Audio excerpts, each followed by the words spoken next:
Welcome, guys. Thank you for stopping by again. Welcome to Real Talk with Gloria. On today's show, we're going to be talking about some life experiences. Real Talk is going to talk about real life experiences based on some of the questions that I have been asked inbox. Funny, some of you want to know about my personal life, okay? All right. At least a couple of you asked, how did I relocate to the United States? Okay, now here it is. Grab tea, let's talk. Please subscribe to my channel, hit the like button and the notification bell for updates on some of more videos that I will be making concerning these issues. Again, welcome to Real Talk. I did relocate to the United States at the tender age of 21.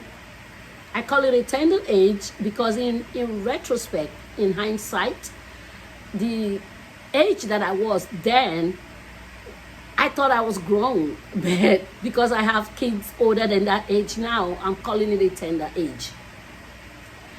Indeed, if I have to do it all over again, it would have been more advantageous for me to wait until I was 25, 26, where I have a whole lot more sense. At 21, I didn't think, even though I thought I was grown, I didn't think I had all the senses I needed to navigate the big NYC, New York City. You know, you just imagine, you are 21 years old, you're in the big city all by yourself, all right? After immigrating, without no real help, without no real support whatsoever. So that was how I did relocate. Any more questions? Next. The challenges were there. Really, really, really rough. It was rough. Initially, why did I leave?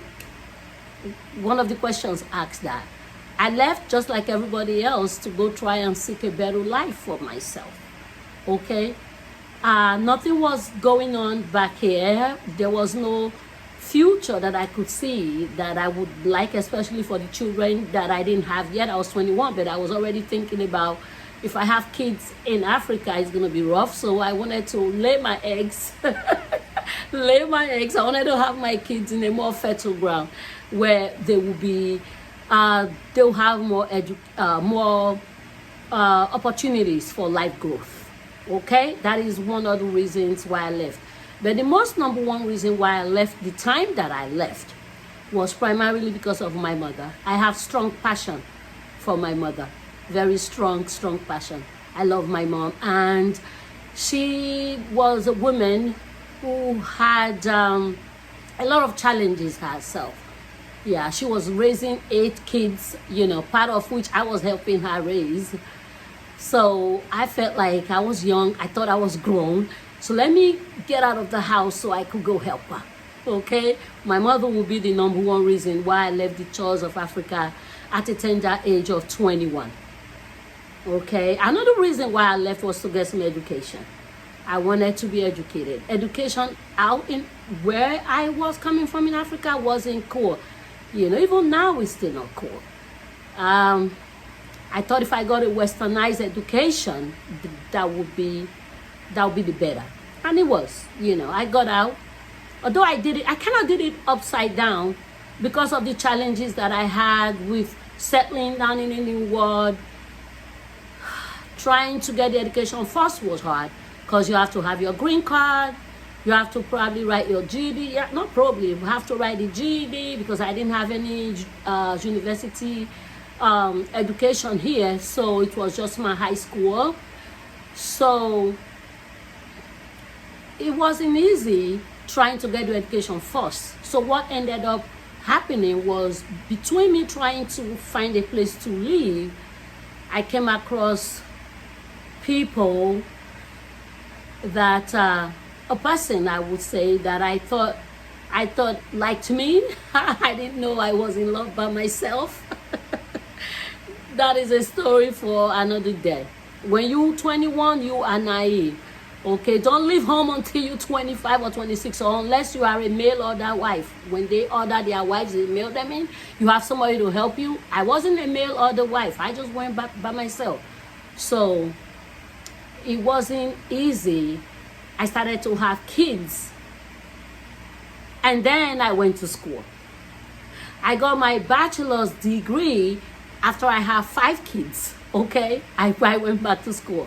I didn't want to fail in that because that was the primary reason why I had traveled to the United States in the first place. Go to school, have my children, and yeah, that's it. Was it challenging? Yeah, every step of the way. Because when I left the Church of Africa, back then it wasn't even that bad back here.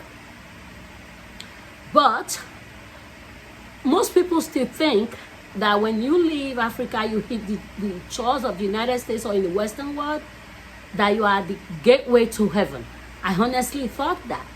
I thought when I arrived in the United States, boom, I was close to heaven. It was going to be cool.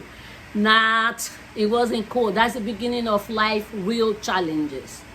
It wasn't cool. It wasn't cool. So that is a life lesson for those of you that are aspiring to go now. Don't ever think it's better. It's not always.